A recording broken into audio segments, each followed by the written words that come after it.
Tingles with flyby.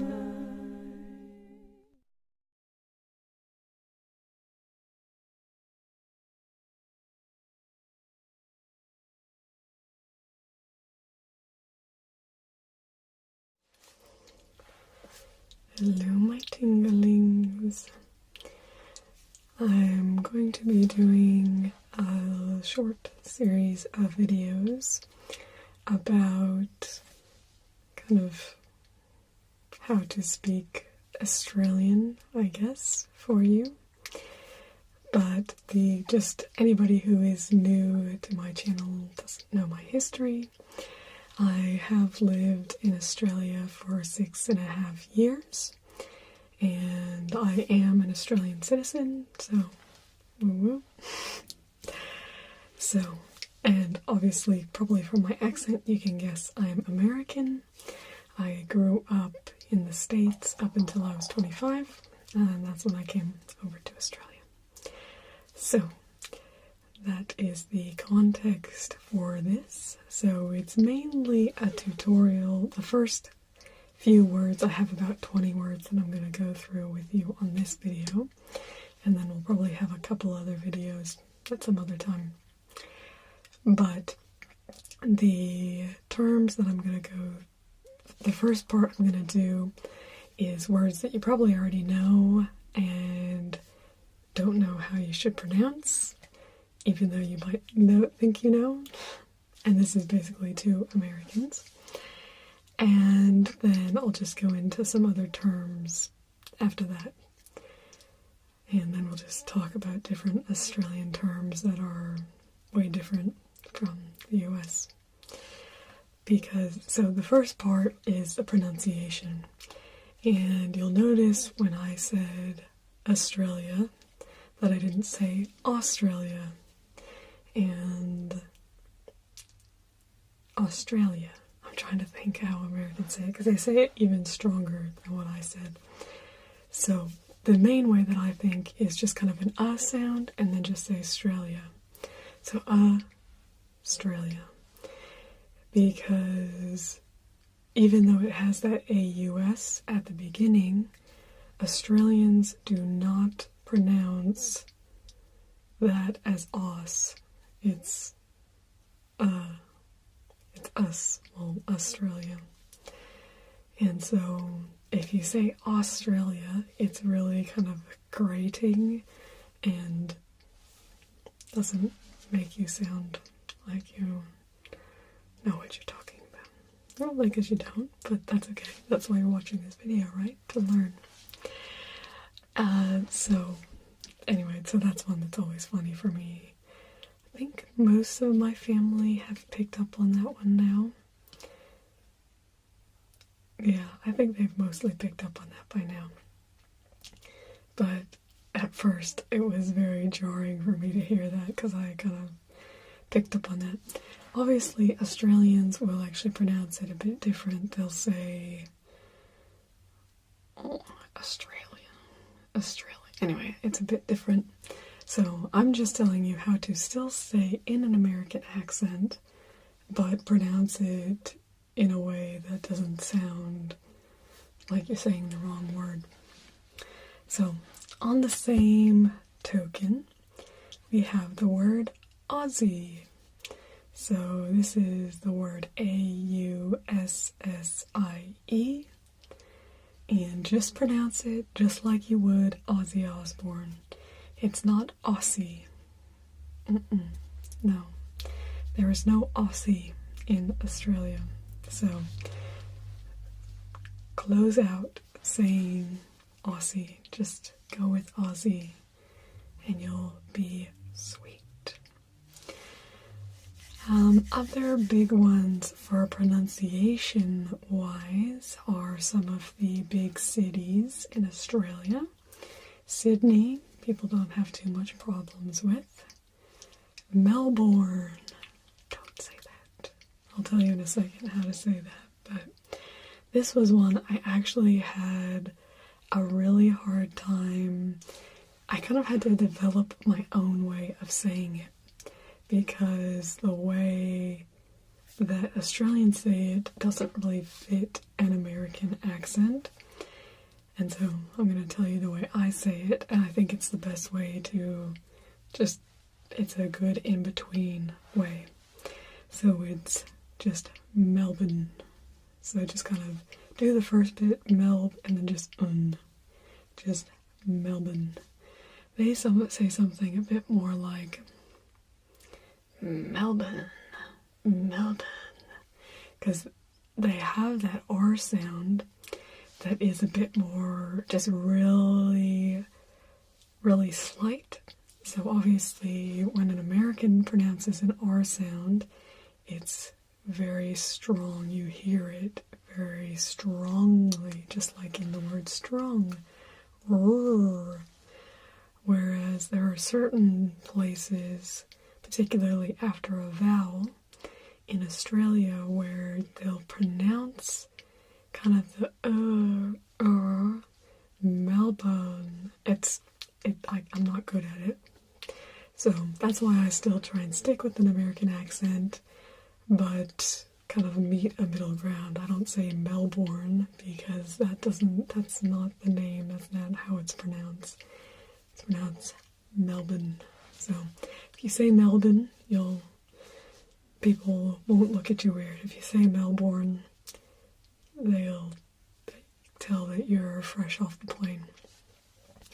On the same token, Brisbane isn't as well known as a city, but it's not Brisbane, it's Brisbane.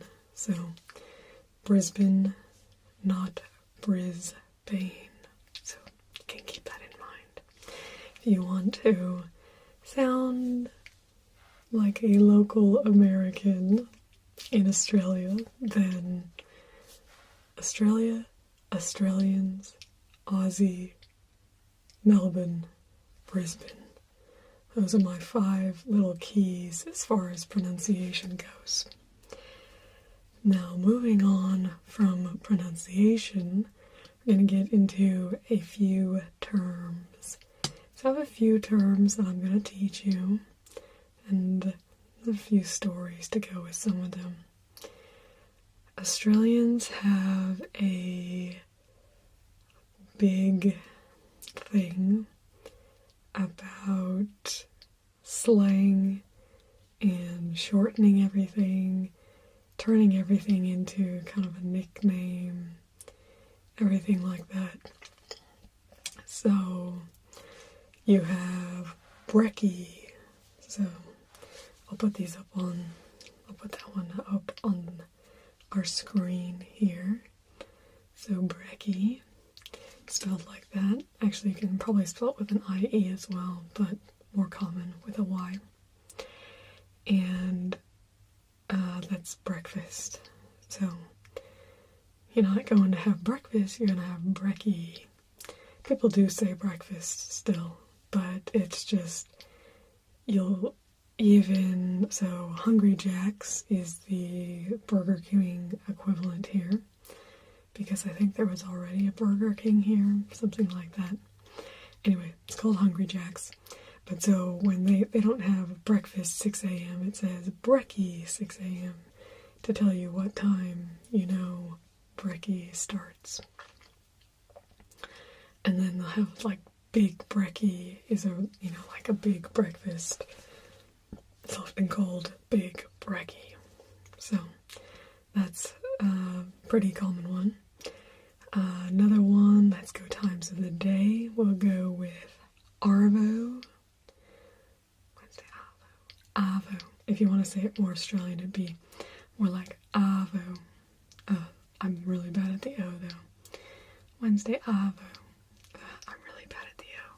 So don't listen to my O, but the A is alright. Arvo. That's afternoon. So I don't know why. You don't question these things. It's just afternoon, Arvo. So yeah, you can say Arvo if you're American. If you feel comfortable with an ah sound, you can go avo.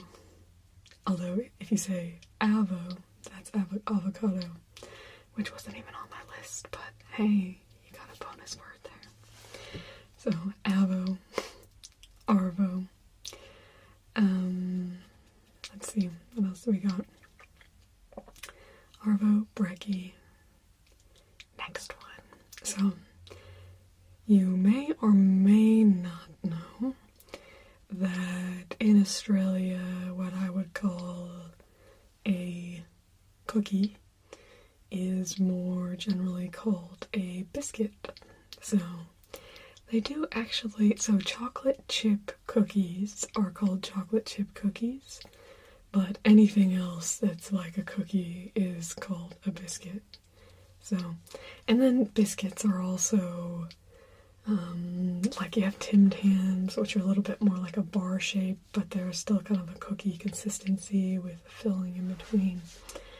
I actually did a video on some Tim Tams, so if you want to check that out, you can. But so, biscuit is the term that is often used, and when I first came here, I had a little bit of trouble, well, a lot of trouble getting a job. So I ended up volunteering at this op shop just to kind of get myself out of the house a little bit and to make it seem like, to make me feel like I wasn't completely useless. Anyway, that's a side note. And so I was at the shop there and they're like, oh, do you want some tea and bickies? And I was like,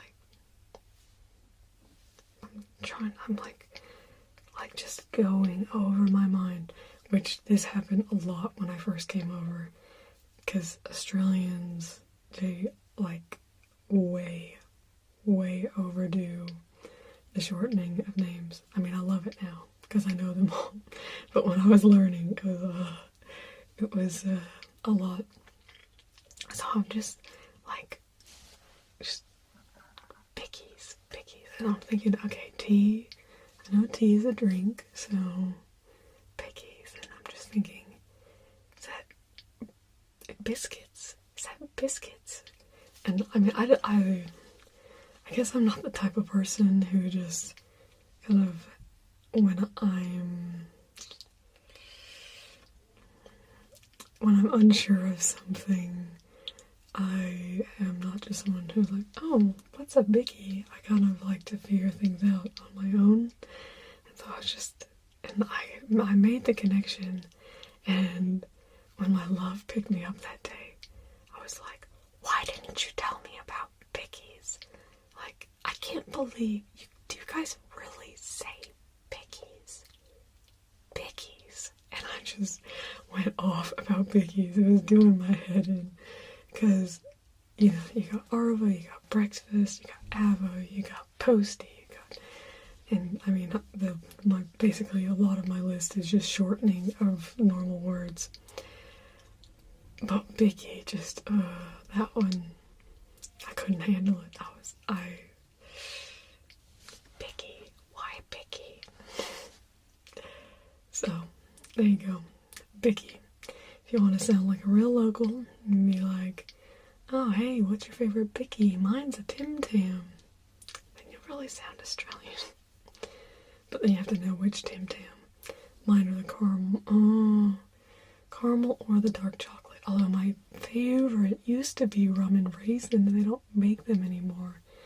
I now wish that I bought 10 packs. They probably would have been all gone by now anyway, because they stopped selling them a long time ago. Anyway, bickies are good.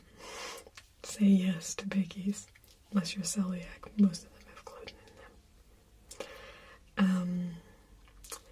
So next is the word for when you need to relieve yourself in public. In the States, I would probably call it a restroom. In polite company, a bathroom. In more informal company, in any setting in Australia, you would call it the toilet. So, just no illusions, just straight to what it is, the toilet. Although they do use kind of British terms like the loo, also have dunny, a few other ones that are kind of still nicknames, but the most common thing is toilet. Loo is quite common as well, actually, for kind of, gotta run to the loo, because it's shorter than toilet to say. But it was something that I thought was really funny when I first came to Australia and I was going into the airport, and then you see the little symbols, you know, typical male, female symbols, and next to it said toilets. And I was like, oh, that's funny. I would think you'd say restroom, something like that. So I thought that was funny. Our next term is Bogan. We'll spell that one for you as well. So B-O-G-A-N, Bogan. The parallel that I see made sometimes is between rednecks and bogans, but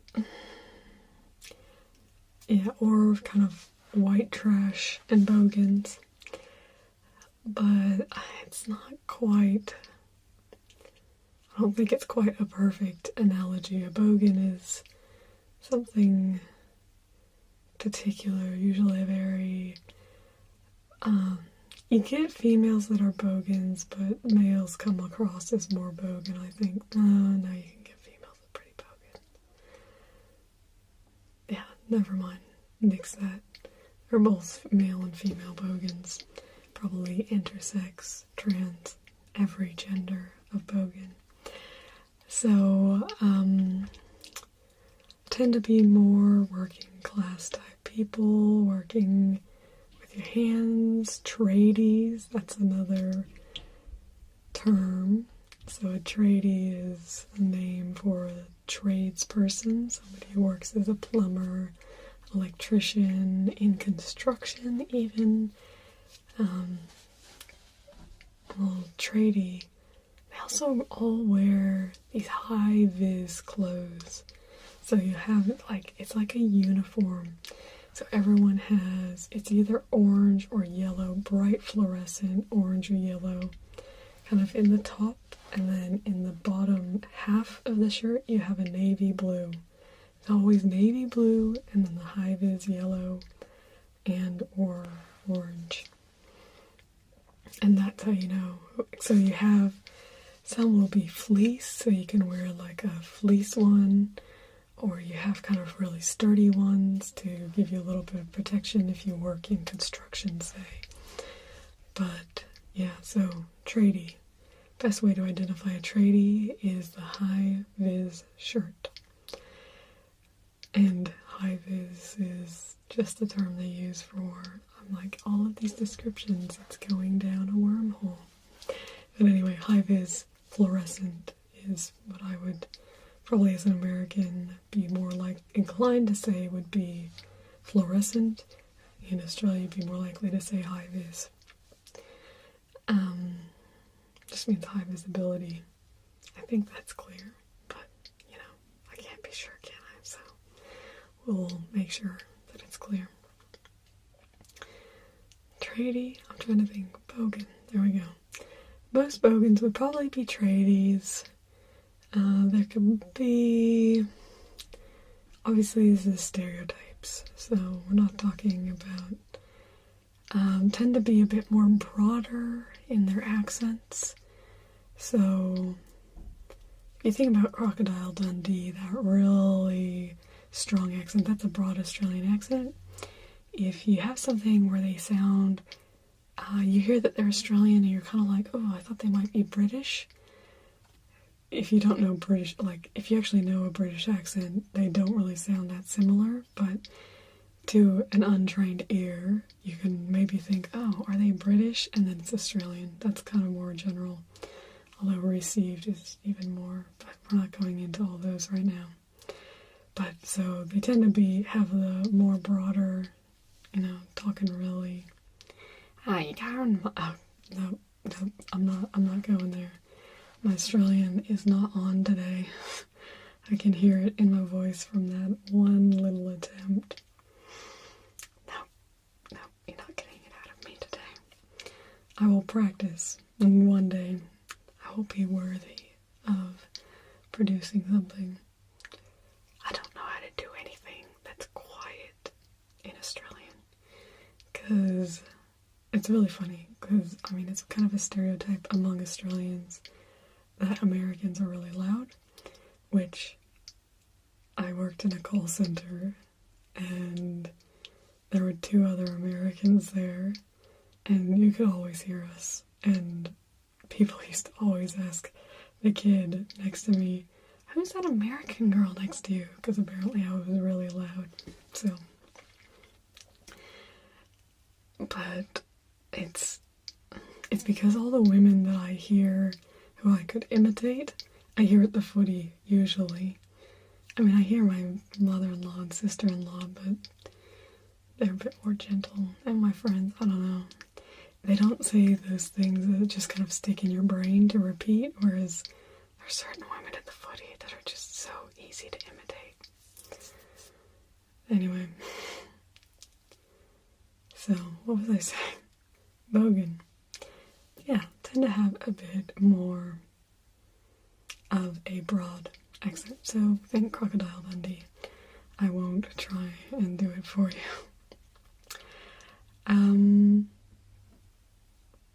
I also, the thing that's really, I don't know, there's kind of a bit of respect for Bogans because they basically just do not care. They will just do whatever and don't really care that what everyone else is going to think about them. So it's kind of a big thing. You kind of respect a Bogan because they're just them. They own that. They're legit. That's who they are. So that's kind of Bogans. And we got a few other terms in there as well. So next is chemist. So we're not talking about somebody who works in, a lab doing scientific work with chemistry. This is basically so chemist is actually what you would call a pharmacy. So if I need to go and get a prescription filled, I'm off to the chemist.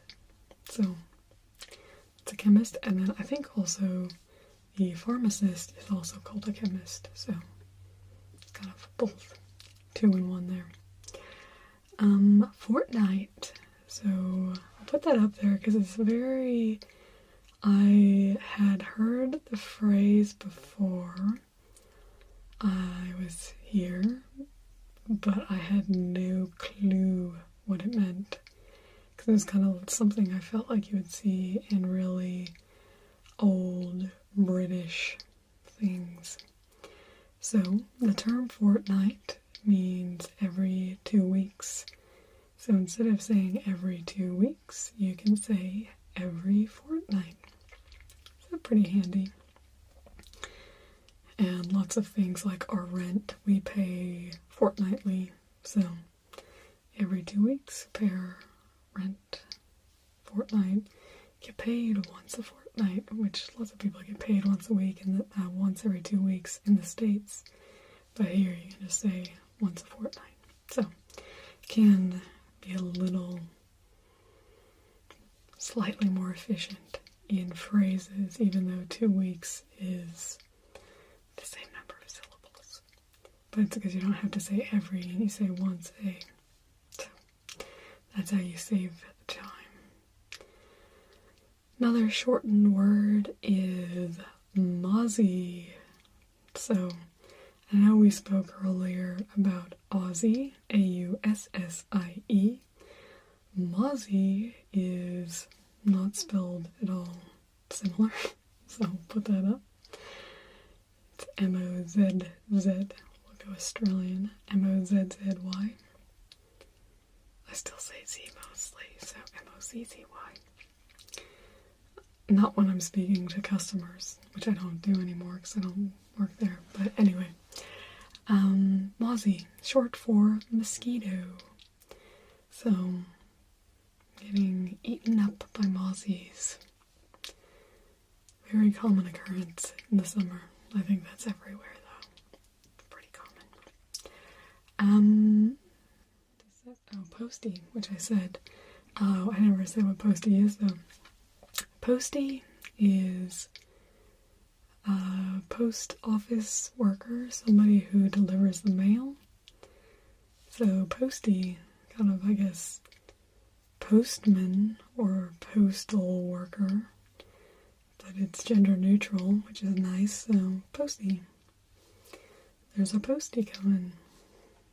There you go. Yeah, you don't say I have to go to the postie, anything like that. It's not for the post office, just postie. What do we have? Yeah, we'll go a few more. Pissed is our next term. So in the US, if I say, oh, I'm pissed, then that means I'm angry, I'm not very happy. If you say you're pissed in Australia, people will think you've been drinking a lot. Oh, why are you doing that? Oh, I'm pissed, I'm so pissed. So, you can also say on the piss. So, oh, yeah, he's on the piss. That's why, yeah, she's on the piss.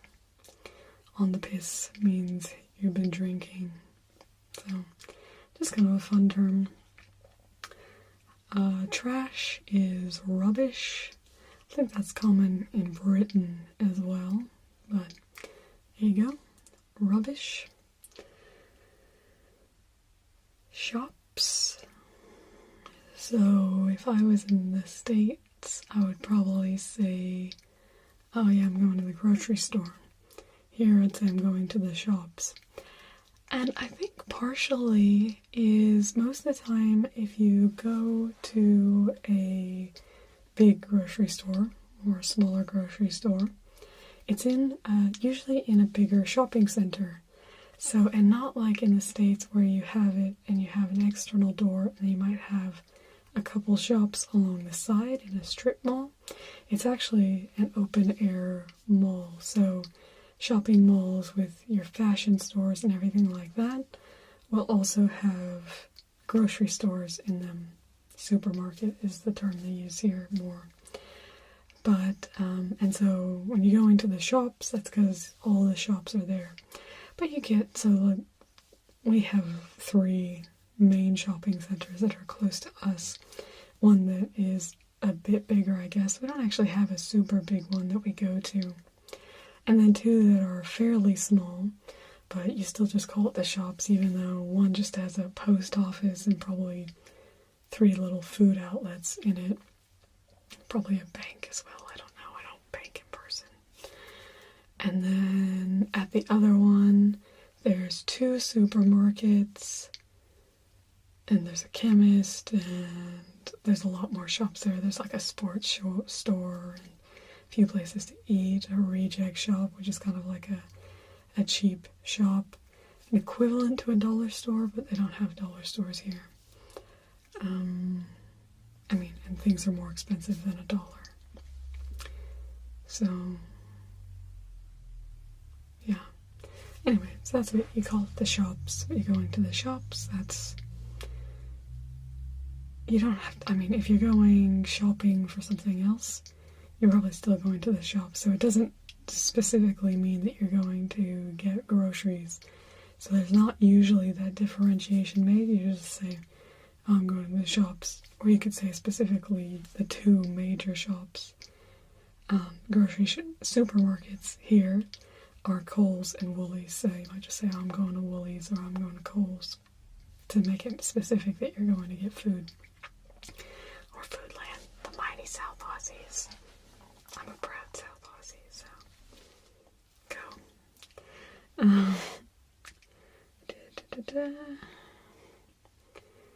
Tea. So I spoke about tea earlier. Tea is a drink. That's common. Now we have tea.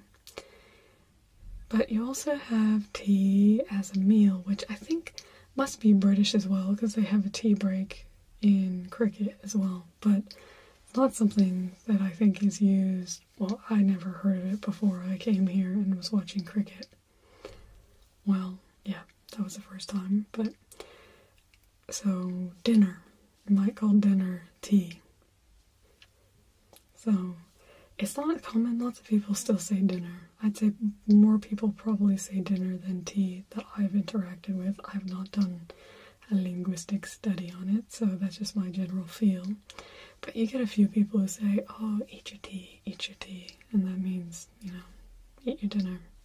So, yeah. Whinge. So, it's not whine, it's called whinging. I don't like whinging here. It's such a funny name because it sounds stronger than whining. It's like, oh, don't be a whinger. And it's just, yeah. The way it sounds, you don't want to, I mean, whiner sounds pretty bad as well. But just whinger, oh, got a bad connotation. Got chalky. Can you guess what that is? It's chocolate. So, another shortening of something that probably didn't need to be shortened. And our final... This is my little drum roll sound that I've come up with now. I hope you love it. Is chook. For chicken. Any type of chicken. It's a chook. Live chicken, dead chicken. More likely alive, but can be roasted chook. So, yeah. Chook for chicken. And there's tons more, but I think that's enough for today. So, let me know what term you were most surprised by, or if there's any terms that you've heard before that you want to know what they mean, or if you're wondering if there are any words that you think might be different. And yeah, I'll answer you in the comments. And I will see you next time with even more, because there are a lot. So, thank you for joining me. And